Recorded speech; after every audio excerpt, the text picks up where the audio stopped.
Konten kreator Malaysia Sidin Aziz tanggapi usulan dari salah satu warganet Indonesia agar program makan bergizi gratis diliburkan sehari saja. Karena dana untuk MBG sehari bisa digunakan membeli 2 pesawat pemadam kebakaran. Dalam video yang diunggah di akun Instagramnya pada Selasa 25 Agustus 2026, pesawat ini berjenis Canadair CL415, biasa dikenal sebagai Super Scooper.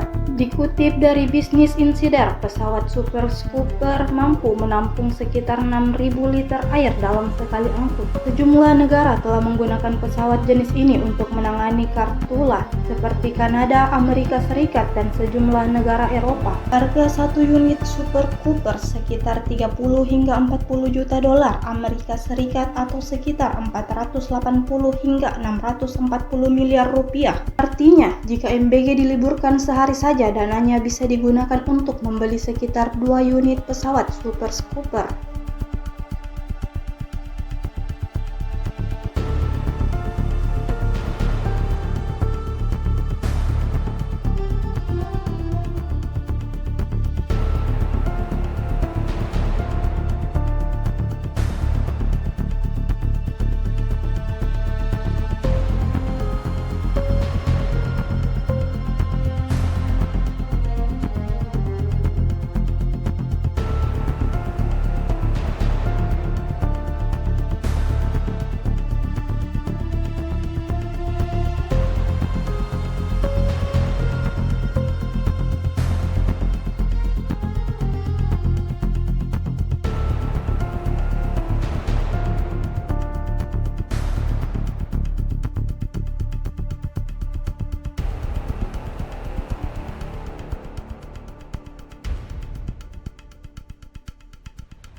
Download Tribun X sekarang, menghadirkan lokal menjadi Indonesia.